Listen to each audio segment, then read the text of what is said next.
क्या आपने कभी हर्षित राणा को 100 मीटर का छक्का मारते देखा है? या फिर आपने कभी देखा हो शिवम दुबे को 151 किलोमीटर प्रति घंटे की रफ्तार से बॉलिंग करते हुए? अगर नहीं, तो ये फिर एक दूसरे के लाइक टू लाइक रिप्लेसमेंट हुए कैसे? चलिए जानते हैं आज की वीडियो में। नमस्कार दोस्तों, स्वागत है आपका इस वीडियो में, जहाँ पे हम बात करने वाले हैं चौथे टी20 के बारे में और पांचवें टी20 के प्रीव्यू के बारे में। तो लेट्स स्टार्ट द वीडियो। अनुराग भाई, क्या लगता है कि ये जो कनकथन सब्स्टिट्यूट था, जो इतना कंट्रोवर्सी चल रहा है कल के बाद से, काफी एक्सपर्ट्स ने अपने ओपिनियन दिए, तो आपका ओपिनियन क्या रहेगा इस मैटर पे? देखिए, मेरे बहुत स्ट्रांग व्यूज हैं इस टॉपिक पे। शायद कुछ लोगों को पसंद ना आए। सबसे पहले तो मैं रूल पढ़ देता हूँ। The rule 1.2.7 of ICC men's T20I playing guidelines that deals with concussion substitute. ये रूल क्या कहता है? ICC match referee should accordingly approve a concussion replacement request if the replacement is a like to like player whose inclusion will not excessively give advantage to his team for the reminder of the match. ठीक है। ये rule साफ साफ कह रहा है कि access advantage ना दे वो प्लेयर। और हर कोई जानता है शिवम दुबे एक पार्ट टाइम बॉलर है और हर्षित राणा एक out and out fast bowler है। और इंडिया को डिफेंड करना था दूसरी पारी में। शिवम दुबे पहली पूरी पारी खेल चुके थे, शिवम दुबे ने अपना पूरा काम कर दिया। दूसरी पारी में जिस तरीके के बॉलर की रिक्वायरमेंट थी कंकशन सब्स्टिट्यूट से, वो भी मिल गया इंडिया को, और उस बॉलर ने मैच भी पलट दिया पूरा। मैच जिता दिया हर्षित राणा ने अपना। उनका डेब्यू मैच था, उसके लिए उनको बहुत बहुत बधाई, डेब्यू किया उन्होंने। लेकिन मैं स्ट्रांगली डिसएग्री करता हूं मैच रेफरी की इस कॉल से, जिन्होंने हर्षित राणा को leg to leg replacement allow किया शिवम दुबे के लिए। वहीं आपके पास रमनदीप अवेलेबल थे, जो डाउन द ऑर्डर आके लंबे लंबे छक्के मारते हैं और पार्ट टाइम बॉलिंग करते हैं, जो कि मोर लाइकली रिप्लेसमेंट थे like to like, close close more close to like replacement to Shivam Dube, Rana के कंपैरिजन में। और एक चीज और कहना चाहूंगा। ऐसा ही कुछ केस हुआ था ऑस्ट्रेलिया में, जब रविंद्र जडेजा के काफ मसल में इंजरी हुई थी और कोइंसिडेंटली उनके सर पे एक बॉल लग गई थी आखिरी ओवर में। और रविंद्र जडेजा, क्या कहते हैं, फिजियो को एंटरटेन करने के मूड में भी नहीं थे, उनको कुछ हुआ नहीं था, साफ उनके रिएक्शन से पता चल रहा था। लेकिन इंडिया ने उनकी काफ इंजरी के चलते उनको सब्स्टिट्यूट कर लिया युजवेंद्र चहल से। अब ये बीसीसीआई का प्रेशर है, इंडियन क्रिकेट टीम का प्रेशर है, क्या है जो मैच रेफरीज ऐसे डिसीजन लेते हैं, लेकिन मेरी समझ से बिल्कुल परे था ये डिसीजन। बिल्कुल गलत डिसीजन था ये मैच रेफरी का। आर्यन, क्या लगता है आपको? मैं पार्टली एग्री करता हूँ उस डिसीजन से।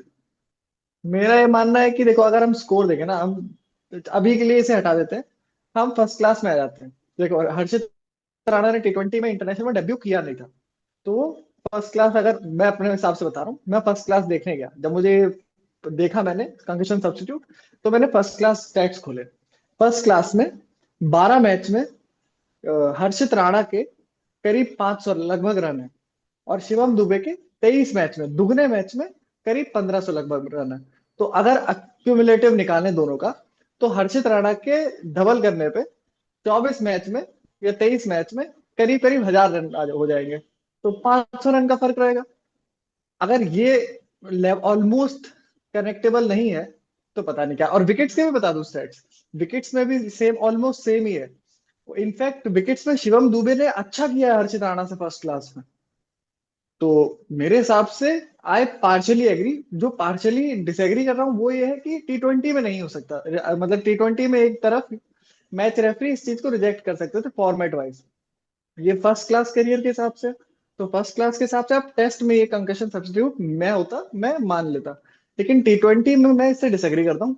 लेकिन मेरे हिसाब से था ये ऑलमोस्ट करेक्ट। तो मुझे लगता है कि मैं मैच। जी। मैं काउंटर क्वेश्चन करना चाहता हूँ आर्यन से। आप ये बताइए अपना क्रिकेटिंग नॉलेज और कॉमन सेंस यूज करके कि like to like replacement Ramandeep बेहतर होते या हर्षित राणा, कौन ज्यादा क्लोज है शिवम दुबे की एबिलिटीज मैच करने के? देखो, कहने को हम 10 बातें कर लें, ठीक है, लेकिन मैच रेफरी ने क्या डिसीजन दे दिया? मैच रेफरी वहां पे बैठा है, मैच रेफरी हमसे ऊपर बैठा है, मैच रेफरी डिसाइड करने के लिए बैठा है। मैच रेफरी ने कहा कि हाँ, Harshit Rana like to like replacement है। अब चाहे दुनिया हजार बातें कहे, जॉस बटलर आगे प्रेस लेकिन कॉन्फ्रेंस में कुछ भी कहे, एलेस्टर को कुछ भी कहे, मैच रेफरी ने एग्री किया है, तो वो हमें मानना पड़ेगा कि मैच रेफरी ने लेकिन एग्री मुझे किया है। लगता है कि अगर मैं जो उसी मैच, एक सेकंड, उसी मैच रेफरी की बात जब इंग्लैंड वर्ल्ड कप के 2019 वर्ल्ड कप के फाइनल में मान गया था, तब वो उस हिसाब से उन्हें एक रन मिल गया था। तब कोई दिक्कत नहीं थी। आज वही एम्पायर्स, वही मैनेजमेंट, वही मैच रेफरी, उन लोगों की बात गलत है।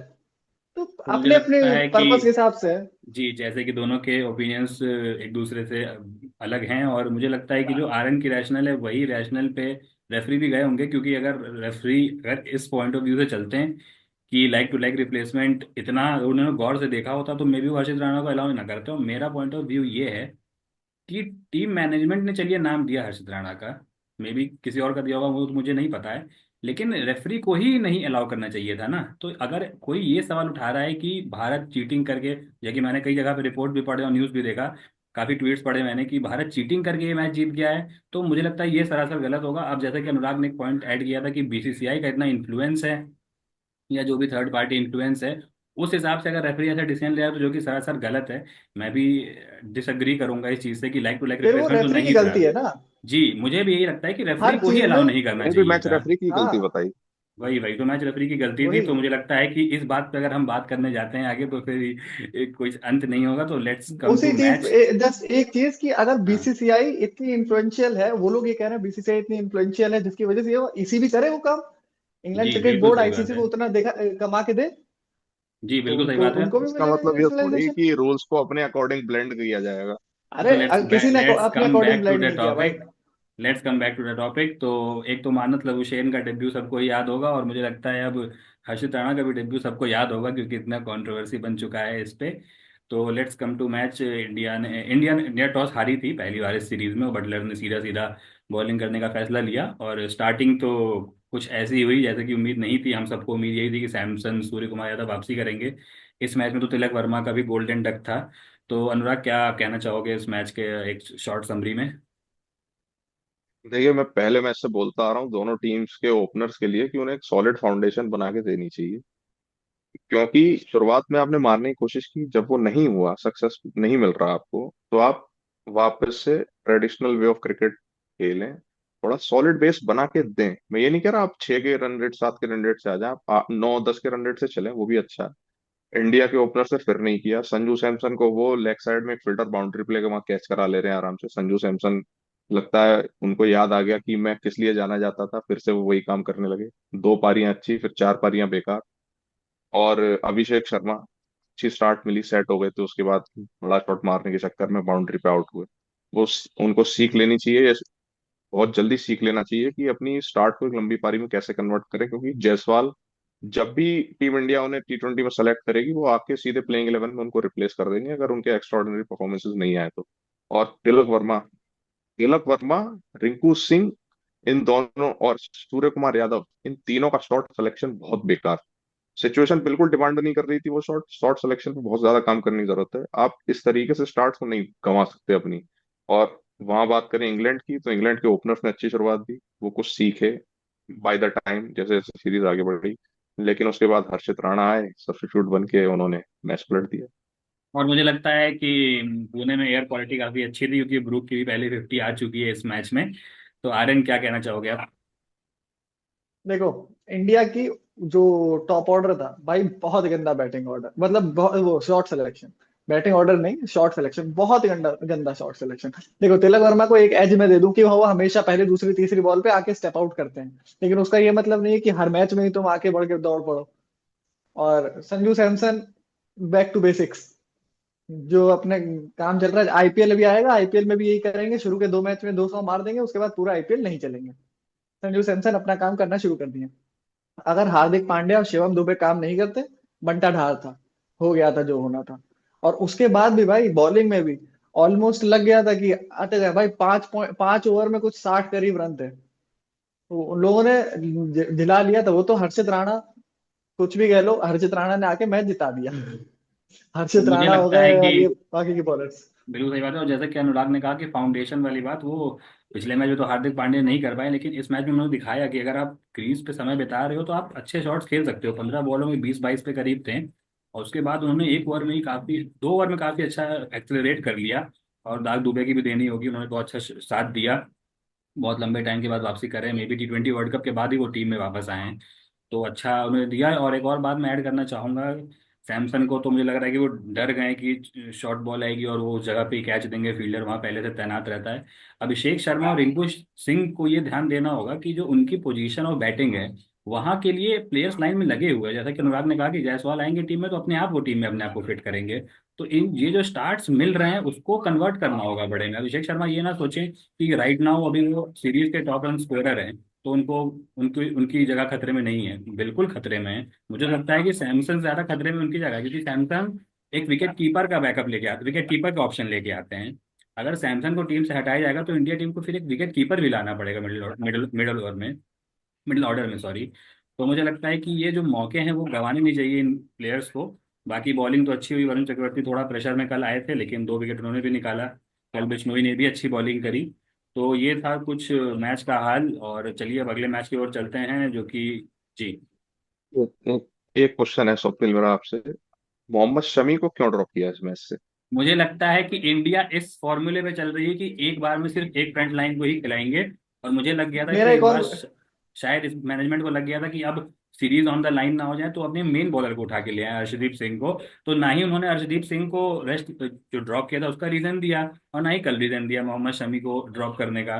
तो मुझे तो बिल्कुल भी समझ नहीं आ रहा है कि ये क्या रेशनल है। मे बी वो बिश्नोई को ड्रॉप कर सकते थे, अब बिश्नोई ने 3 विकेट कल निकाल लिया, लेकिन बिश्नोई को अगर वो ड्रॉप करते हैं तो उसमें कोई गलत चीज नहीं होती। मोहम्मद शमी में भी अब अगर कल हर्षित राणा ना आते, वो परफॉर्म ना करते हैं, तो हमें पता था ना कि 6 ओवर में 62 रन लग गए थे स्कोर बोर्ड पे इंग्लैंड के, और वो आसानी से चेस कर देता स्कोर को। तो मुझे मैं हम पहले मैच से ये बात कर रहे हैं कि जो इंडिया टीम मैनेजमेंट टीम खिला रही है वो समझ से परे है बिल्कुल। इररिस्पेक्टिव ऑफ कंडीशन वो सिर्फ स्पिनर्स पे ही दाव दे रहे हैं अपना कि हमारे 12 ओवर स्पिनर्स के हैं। और मैं कहूंगा कि इंग्लैंड की बैटिंग डिस्प्ले बहुत ही वाहियात किस्म की है कि वो रैंक टर्नर नहीं मिल रहा है, कहीं कुछ टर्न नहीं मिला, उसके बाद भी सारे विकेट उनको ही दिए जा रहे हैं। मतलब वरुण चक्रवर्ती आते हैं विकेट लेके चले जाते हैं, कल बिश्नोई 3 विकेट ले लिए, अक्षर पटेल धीरे धीरे आते हैं 2 2 विकेट निकाल के वो भी निकल लेते हैं। तो जिस पिच पे स्पिन को मदद है ही नहीं उस पिच पे आप विकेट दोगे तो स्कोर लाइन साफ दर्शा रहा है कि आप कहाँ पे खड़े हो इस सीरीज में। आर्यन आप कुछ कह रहे थे। एक पॉइंट कि जैसे हर्षित राणा आए शिवम दुबे की जगह। मैं अपनी बात कॉन्ट्रडिक्ट कर रहा हूँ, लेकिन उस टाइम पे जब मैंने ये देखा तो मेरे दिमाग में एक क्वेश्चन आया था कि मोहम्मद शामी ने तो पिछली मैच में छक्का मारा था, तो मोहम्मद शामी तो रन भी बनाते हैं, तो हर्षित राणा की जगह मोहम्मद शामी भी आ सकते थे। मेरे हिसाब से मोहम्मद शामी अभी पूरी तरह फिट नहीं है। मुझे भी लगता है कि शमी फिट नहीं है, इसीलिए कहीं ना कहीं टीम मैनेजमेंट थोड़ा कतरा रहा है। तो चलिए वो थोड़ी बात की बात आते हैं वानखेड़े पे जहाँ पे आखिरी मैच होने वाला है। मेरे हिसाब से इंडिया विल ट्राई। फिर से मुझे लगता है कि शमी टीम में वापस आ जाएंगे, अर्शदीप बाहर चले जाएंगे, ऐसा मुझे लगता है। बाकी आप लोगों को क्या उम्मीदें हैं इस मैच से? क्या सूर्य कुमार यादव अपने घर में वापसी कर पाएंगे या फिर नहीं, अनुराग? जी, मुझे सूर्य कुमार यादव से उम्मीद थोड़ी कम लग रही है, क्योंकि उनका शॉट सिलेक्शन इतना खराब हो गया है।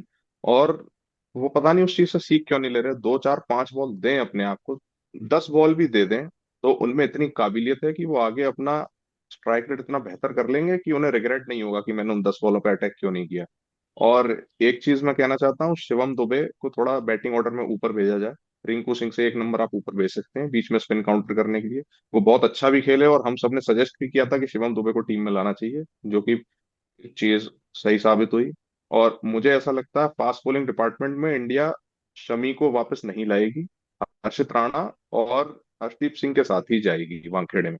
और एक उम्मीद मैं लगाता हूँ, इंग्लैंड के बैटर्स इंडिया के बैटर्स थोड़ा सेंसिबली खेलें, और कम से कम एक मैच में 200 रन से ऊपर का टारगेट तो देखने को मिले।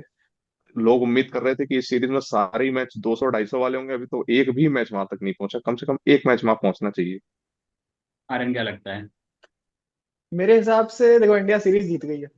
इंडिया के पास कुछ हारने के लिए है नहीं। सूर्य कुमार यादव की फॉर्म के लिए खेलेंगे, सूर्य कुमार यादव अपनी फॉर्म वापस लाने के लिए खेलेंगे, संजू सैमसन अपनी फॉर्म वापस लाने के लिए खेलेंगे, और इंडिया की जो बेंच स्ट्रेंथ है वो आएगी अंदर। और इंडिया के बहुत सारे प्लेयर्स बाहर जाएंगे, रमनदीप सिंह अंदर आएंगे, ध्रुव जुरेल अंदर आएंगे, मुझे ये लगता है मतलब हर्षित राणा प्लेइंग 11 में होंगे पहले से ही। तो एक का 3 4 चेंजेस हमें दिखेंगे, वो अपनी बेंच स्ट्रेंथ को कि अब जीत गए अब खेलो। इंडिया हमेशा करता है, आखिरी जब जीत जाते हैं सीरीज तो आखिरी मैच में खिलाता है, और मेरे हिसाब से तब भी इंडिया ही जीतेगा जिस हिसाब से इंग्लैंड खेल रही है।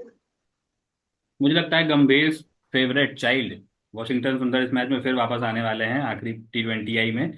रवि बिश्नोई की जगह आए या फिर किसी की जगह भी आए। तो चलिए, अनुराग ने एक पॉइंट सही बोला कि जितनी एक्सपेक्टेशन हमें इस सीरीज से थी बिल्कुल ही मैच आखिर तो इंटरेस्टिंग तो हुए हैं, लेकिन वो उस लेवल पे जा नहीं पाया जिस लेवल पे हमें उम्मीदें थी। तो चलिए प्रेडिक्शन करते हैं। एक और बात याद दिलाना चाहूंगा कि सीरीज से पहले मैंने, अनुराग ने 4-1 प्रेडिक्ट किया, सॉरी 3-2 प्रेडिक्ट किया था, और आर्यन ने 4-1 किया था। तो दोनों पॉसिबिलिटी अभी ओपन है। तो आखिरी मैच के प्रेडिक्शन की ओर चलते हैं। अनुराग, क्या लगता है, highest run scorer, wicket taker और मैच विनर? जी, मुझे लगता है इस मैच में सबसे ज्यादा रन बनाएंगे अभिषेक शर्मा। वानखेड़े में बॉल अच्छी बल्ले पे आती है, बाउंड्रीज छोटी होती हैं, उन्हें उस चीज का मदद मिलेगी। हाईएस्ट विकेट टेकर होंगे मेरे हिसाब से फिर से हर्षित राणा, क्योंकि इतना हाई ऑन कॉन्फिडेंस आ रहे हैं। उनकी स्पीड आपने देखा 145 प्लस हिट कर रहे थे, एक बॉल तो 150 से ऊपर भी डाली। और पेस वेरिएशंस भी बहुत अच्छे हैं उनके पास, तो उसका मदद मिलेगा। और ये मैच मैं अपनी प्रेडिक्शन से इतर जाके कहना चाहूंगा, ये मैच इंडिया जीतेगी और 4-1 से सीरीज सील करेगी। आर्यन?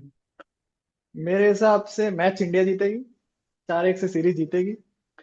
हाईएस्ट रन स्कोरर मेरे हिसाब से संजू सैमसन होंगे, क्योंकि जब जब ऐसा होता है कि संजू सैमसन सैमसन पे क्वेश्चन शुरू होते हैं, संजू सैमसन रन बना देते हैं। फिर अगले 4 मैच क्वेश्चन नहीं होते हैं, फिर रन बना देते हैं। तो ऐसे ही चलता है। तो संजू सैमसन रन बनाएंगे, highest run scorer Sanju Samson, और highest wicket taker Arshdeep Singh. और match winner? India, India India तो बता दिया। इंडिया इंडिया चार। तो मेरा जिस जो अभी हाल चल रहा है प्रेडिक्शन का, मुझे लगता नहीं मुझे करना चाहिए, लेकिन फिर भी मैं कर देता हूँ। और हाईएस्ट रन स्कोरर मेरे हिसाब से जॉस बटलर। उनको वॉन खेड़े बहुत पसंद आता है, जॉस बटलर जब भी वो खेलते हैं रन बनाते हैं। और हाईएस्ट विकेट टेकर में फिर से सेफ ऑप्शन जाऊंगा, वरुण चक्रवर्ती। और मैं मुझे लगता है कि ये मैच इंग्लैंड जीत जाएगी, 3-2 करेगी। मैं अपने प्रेडिक्शन पे खड़ा रहना चाहूंगा। तो आज के वीडियो के लिए इतना ही। आपके क्या ओपिनियंस हैं सब्स्टिट्यूट पे, कंकर्रेंट सब्स्टिट्यूट पे? और क्या मैच से आपके कुछ इंसाइट्स थे, आप जरूर कमेंट सेक्शन में बताएं। बाकी तब तक के लिए वीडियो को लाइक करें, शेयर करें, सब्सक्राइब करें। आज के लिए बस इतना ही। धन्यवाद।